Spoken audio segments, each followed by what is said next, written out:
This is Xiaomi 13, and in today's video I will show, or rather share, a few useful camera tips and tricks for this device.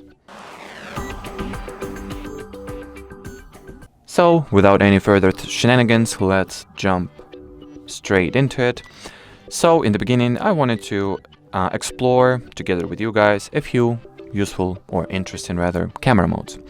So first interesting camera mode is called portrait, and it is very self-explanatory.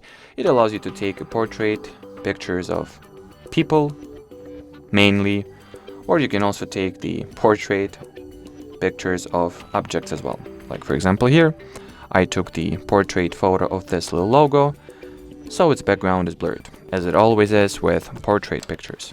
Then another interesting mode is called night mode, and it's once again a pretty self-explanatory feature that allows you to conveniently take photos during nighttime. And how it is different from regular photo mode, you ask, is that its exposure is more suited for the nighttime photography, so its exposure is longer by default. Then here you have the high-res mode, or 108 megapixels mode. So let's take two identical photos, one in the regular photo mode and one in the 108 megapixels mode, to compare them and see how different they actually are. So here is high-res photo, here is the regular photo. So that's the level of details it has, and that's how far I can zoom into the photo. Let's look at this picture's resolution real quick. So details, so it's 3K by 4K, and if I'll go with this picture, as you can see, I can zoom in way further, and the level of details that this photo retains is way higher also.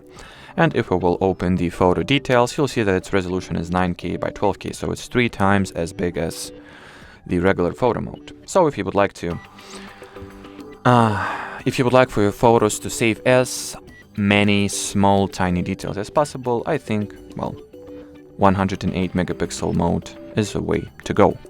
Now let's explore the camera settings and see what interesting options it has. So here, if you'll open the camera settings, you'll find the scan QR codes option that, once enabled, will automatically detect QR codes inside your viewfinder, so you will not have to scan QR codes using some third-party solutions or Google Lens, for instance. You can just open your default camera app and scan the QR codes. Here you can also find a very useful preference that allows you to select what action is binded to the volume keys inside the camera, so you can switch it between zoom, shutter, timer, or volume. So if we'll switch it to zoom, you can now zoom in and zoom out using volume keys. How convenient is that? And well, as far as this video goes, that will be everything that I wanted to share with you guys. So should you have any further questions, leave them in the comment section below. But as for now, thanks for watching, and bye bye.